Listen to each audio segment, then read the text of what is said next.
Sai Ram. Chapter 6 Ramanavami Festival and Masjid Repairs. Efficacy of the touch of the Guru's hand. Ramanavami Festival, its origin, transformation, etc.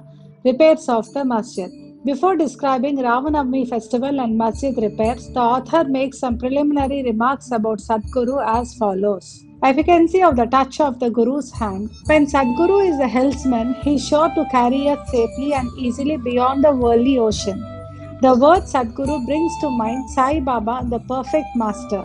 He appears to me as if standing before me and applying Woody to my forehead and placing his hand of blessing on my head. Then joy fills my heart and love overflows my eyes. Wonderful is the power of the touch of Guru's hand. The subtle body, the consisting of thoughts and desires which cannot be burnt by the cross fire, is destroyed by the mere touch of the Guru's hand, and the sins of many past births are cleaned and washed away.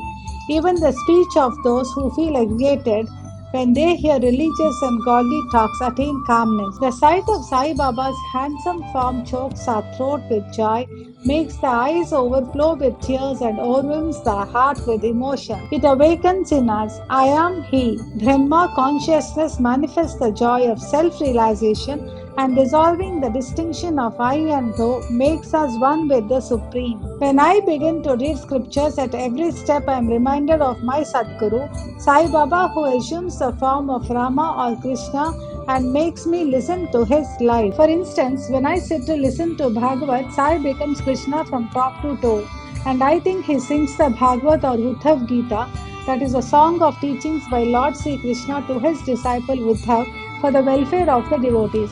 When I myself start to write anything, I cannot compose a few words or sentences. But when he of his own accord makes me write, I go on writing, and there is no end to it.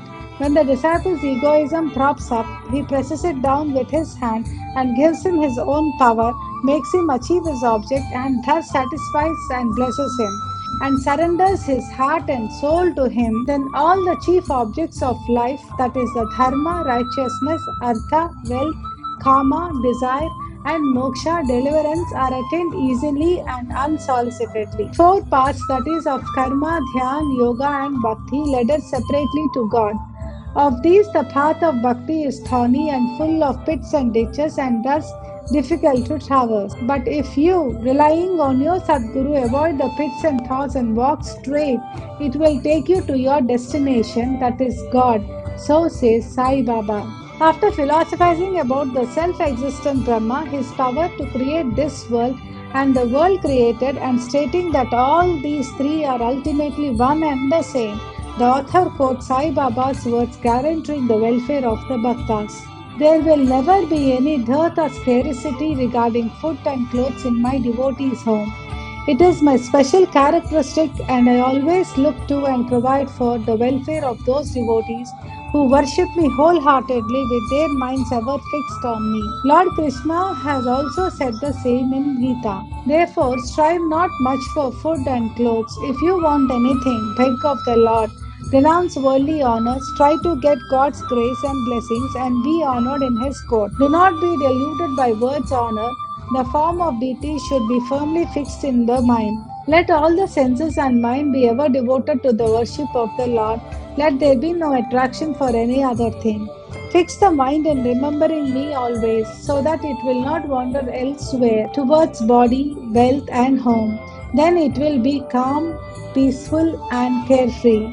This is the sign of the mind being well engaged in good company. If the mind is vagrant, it cannot be called well immersed in him. After quoting these words, the author goes on to relate the story of Ramanavami festival in Shirdi.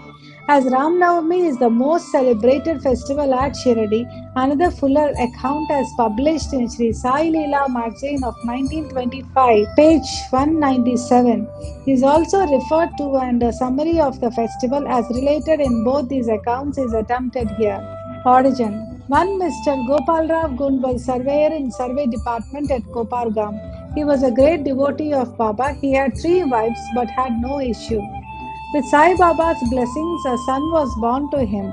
In the joy that he felt due to this, an idea of celebrating a fair or urus occurred to him in the year 1897, and he placed it for consideration before other Shivdi devotees that is Tatya Patil, Radhakote Patil, and Madhavrao Deshpande Shyama. They all approved of the idea and obtained Sai Baba's permission and blessings for it.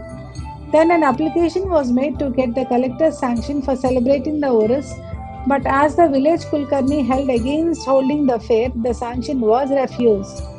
But as Sai Baba had blessed it, they tried again and ultimately succeeded in getting the collector's sanction. The day for the Urus was fixed on Ramanavami after having consultation with Sai Baba. It seems he had some purpose behind this.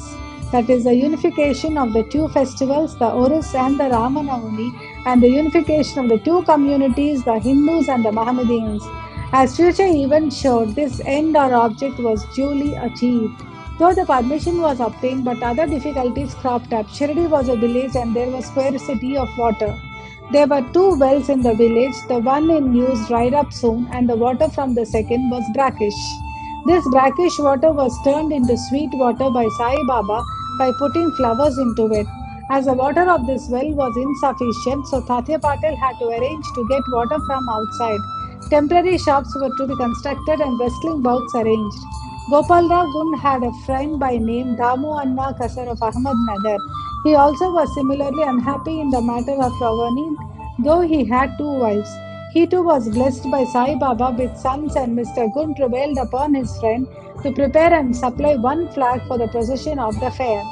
He also succeeded in inducing Mr. Nana Sahib Nimonkar to supply another flag. Both these flags were taken in procession through the village and finally fixed at the two corners of the masjid, which is called by Sai Baba as Dwaraka. This is being done even now. The Sandal Procession. There was another procession which was started in this fair. The idea of sandal procession originated with one Mr. Amir Shakhar Dalal, a Muhammadan Bhakta from Khorla. This procession is held in honor of great Muslim saints. Sandal, that is Chandan paste, and scrapings are put in the thali, the flat dishes, with incense burning before them and carried in procession to the accompaniment of band and music through the village, and then after returning to the masjid, the contents of the dishes are thrown on the mimbar and walls of the masjid. This work was managed by Mr. Amir Shakkar for the first 3 years and then afterwards by his wife. So on the same day, the two processions, the flags by the Hindus and the sandal by the Muslims, went on side by side and are still going on without any problem. Arrangement. This day was very dear and sacred to the devotees of Sai Baba. Most of them turned up for the occasion and took part in the management of the fair.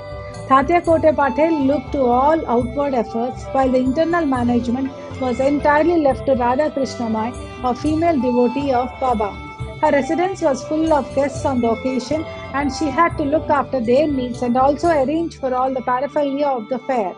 Another work which she willingly did was to clean and whitewash the entire masjid, its walls and floor, which were blackened and were full of soot on account of the perpetual dhuni, that's the sacred fire of Sai Baba. This she did during the night when Sai Baba had gone to sleep every alternative night in the chabdi. She had to take out all the things, including the dhuni, and after thorough cleaning and whitewashing, replace them as they were before. Feeding the poor, which was so dear to Sai Baba, was also an important item in this fair. For this purpose, cooking on a grand scale and preparing various sweet dishes was done in Radhakrishnamai's lodging, and various rich and wealthy devotees took a leading part in this. Transformation of Urus into Ramanavami festival. Things were going on in this way, and the fair was gradually increasing in importance till 1912 when a change took place.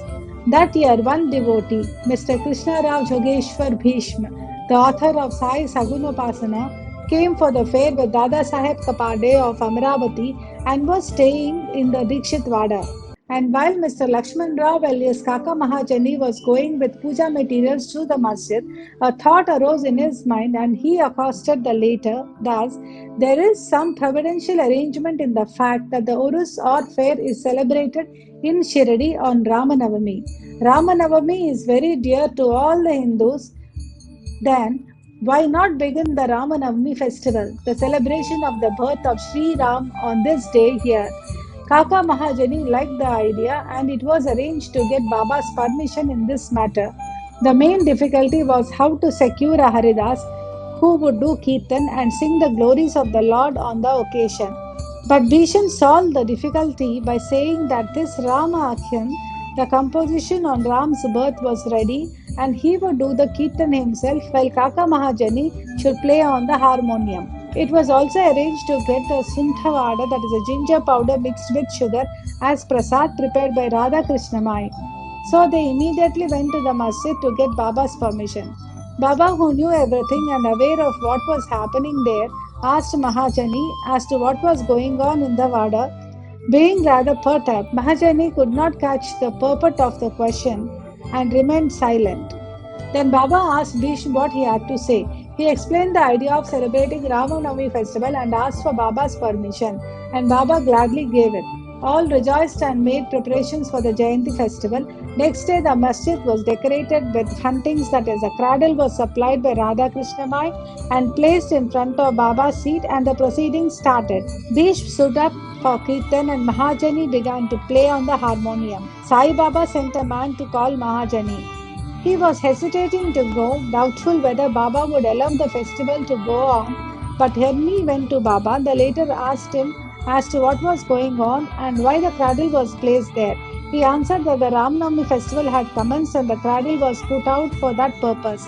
Then Baba took a garland from the nimbar and placed it around his neck and sent another garland for Bhishma. Then the kirtan commenced. When it came to a close, loud sounds of victory to Ram went up and the gulal, that's a color powder, was thrown up all around amidst band and music. Everybody was overjoyed when suddenly a roar was heard. The red powder thrown promiscuously went up and somehow fell into Baba's eyes. Baba got wild and began to scold and abuse loudly. People got frightened and took to their heels. The intimate devotees who knew Baba well took these scoldings and outpourings of Baba as blessings in disguise. They thought that when Ram was born, it was proper for Baba to get wild and enraged to kill Ravan and his demons in the form of egoism and wicked thoughts, etc. Besides, they knew that whenever a new thing was undertaken at Shirdi, it was usual with Baba to get wild and angry, and so they kept quiet. Radha Krishnamai was rather afraid and thought that Baba might break her cradle, and she asked Mahajani to pull the cradle back. When he went to loosen and unfasten the cradle, Baba went to him and asked him not to remove it. Then, after some time, Baba became calm and that praise program, including Maha Puja and Aarti, was finished. Later on, Mr. Mahajani asked Baba for permission to remove the cradle. Baba refused the same, saying that the festival was not yet over. Next day, another kirtan and Gopal Kala ceremony, that is, the earthen pot containing parched rice mixed with curd, is hung to be broken after the kirtan and the contents distributed to all, as was done by Lord Krishna amongst his cowherd friends, was performed, and then Baba allowed the cradle to be removed. While the Ramnavami festival was thus going on, the procession on the two flags of day and that of the sandal by night went off with the usual pomp and show. From this time onwards, the Urus of Baba was transformed into the Ramanavami festival. From next year, 1913, the items in the program of Ramanavami began to increase. Radha Krishnamai started a Nama Saptah, that is singing the glory of God's name continuously day and night for 7 days from 11th day of Chaitra. For this, all devotees took part by turns and she also joined it sometimes early in the morning. As Ramanavami festival is celebrated in many places all over the country, the difficulty of getting a Haridas was felt again. But 5 or 6 days before the festival, Mahajani incidentally met Balbua, who was known as modern Tukharam, and got him to do the kirtan. The next year, 1914, another Balbua Satharkar of Birhat, Siddha Kavate, district Sathara, could not act as a Haridas in his own town as plague was prevailed there, and so he came to Shirdi. With Baba's permission, which was secured through Kaka Sahib Dikshit, he did the kirtan and was sufficiently recompensed for his labor. The difficulty of getting a new Haridas every year was finally solved from 1914 by Sai Baba, as he entrusted this function to Dasaganu Maharaj permanently, and since that time he has been successfully and creditably conducting that function until now. Since 1912, this festival began to grow gradually year by year. From the 8th to 12th of Chaitra, Shirdi looked like a beehive of men. Shops began to increase, celebrated wrestlers took part in wrestling bouts, Feeding of the poor was done on a grander scale. Hard work and sincere efforts of Radha Krishna Mai turned Shirdi into a sansthan. Paraphernalia increased. A beautiful horse, a palanquin, chariot, and many silver items, utensils, pots, buckets, pictures, mirrors, etc. were presented. Elephants were also sent for the procession. Though all this paraphernalia increased enormously, Sai Baba ignored all these things and maintained his simplicity and modesty as before. It is to be noted that both the Hindus and the Mohammedans have been working in unison in both the processions during the entire festival, and there has been no confrontation or quarrel between them at all so far. First, about 5,000 to 7,000 people used to gather, but that figure went up to 75,000 in some years still. There was no outbreak of any epidemic disease nor any riots worth the name during past so many years. Repairs to the masjid. Another important idea occurred to Gopal Gung. Just as he started the Urisar fair, he thought that he should repair and renovate the masjid. So, in order to carry out the repairs, he collected stones and got them dressed. But this work was not assigned to him. This was reserved for Nana Saheb Chandorkar, and the payment was for Kaka Saheb Dikshit. Initially, Baba was unwilling to allow them to have work done, but with the intervention of Mahasapati, a local devotee of Baba, his permission was secured. Baba took a small ghari for his seat, discarding the usual piece of sackcloth used till then. In 1911, the Shava Mandap, the courtyard, was also put in order with great labor and effort. The open space in front of the masjid was very small and inconvenient. Kaka Saheb Dikshit wanted to extend it and put a roofing on it. At great expense, he got iron posts, pillars, and trusses and started the work. At night, all the devotees worked hard and fixed the posts. But Baba, when he returned from Chavdi next morning, uprooted them all and threw them out. Once it so happened that Baba got very excited, caught a pole with one hand and began to shake and uproot it, and with the other hand caught Tatya Patel's neck. He took by force Tatya's petal, struck by a match, set it on fire, and threw it in a pit. At that time, Baba's eyes flashed like burning embers. None dared to look at him. All got terribly frightened. Baba took out a rupee from his pocket and threw it there as if it were an offering on an auspicious occasion. Tatya was so much frightened, none knew what was going to happen to Tatya and none dared to interfere. Bhagoji Sinde, the leper devotee of Baba, made a bold advance, but he was pushed aside by Baba. Madhavara was also similarly pelted with brick pieces. So all those who went to intercede were similarly dealt with. But after some time, Baba's anger cooled down. He sent for a shopkeeper, got him from him embroidered peta, and himself tied it on Tatya's head, as if he was being given a special honor. All the people were wonderstruck to see the strange behavior of Baba. They were at a loss to know what enraged Baba so suddenly and what led him to assault Tatya Patel and why his anger cooled down the next moment. Baba was sometimes very calm and quiet and talked sweet things with love, but suddenly, with or without any reason, got enraged. Many such incidents may be related, but I do not know which to choose and which to omit. I therefore refer them as they occur to me. In the next chapter, the question whether Baba was a Hindu or a Mohammedan will be taken up, and his yogic practices and powers and other matters will also be dealt with. Bow to Shri Sai Baba, peace be to all.